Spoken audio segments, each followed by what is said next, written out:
আসসালামু আলাইকুম, সবাই কেমন আছেন? তো এখানে দেখতে পাচ্ছেন যে একটি অল্টারনেটর, ডায়নামা এবং কাটআউট দুটি একসাথে। তো এই দুটি লাইন দেখাবো আজকে। অল্টারনেটর কিভাবে ব্যাটারি চার্জ করে, তো কিভাবে লাইন দিতে হয় এই লাইনগুলি। তো এখানে দেখতে পাচ্ছেন যে আমার হাতে একটি অল্টারনেটর আর কাটআউট। তো এই যে লাল তারটি, এই লাল তারটি হচ্ছে ইঞ্জিন সুইচের কারেন্ট, আর কালো তারটি হচ্ছে সরাসরি আর্থিং। তো আর এই সাদা তার যেটা আছে এটা দিবেন সরাসরি পজিটিভ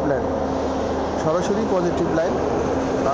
আর এই লাল তারটা হয়ে সুইচের কারেন্ট এটা চলে যাবে সরাসরি অল্টারনেটর অর্থাৎ ডায়নামাতে। এই ডায়নামাতে এভাবে লাইন দিতে হবে।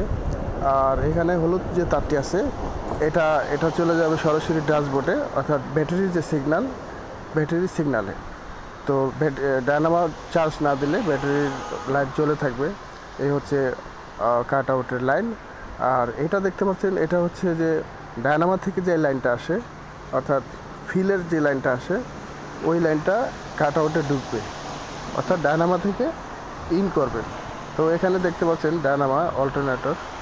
তো এখানে লেখা যেটা, এটা হচ্ছে সরাসরি আর্থিং। আর এফ যেটা, এটা কাট আউট থেকে যে লাইনটা আসবে সুইচের কারেন্ট সেই লাইনটা।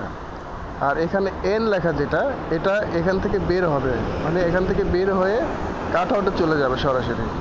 কাট আউটে এখান থেকে এন যে লাইনটা, ফিল্ডের যে লাইনটা, ওটা চলে যাবে।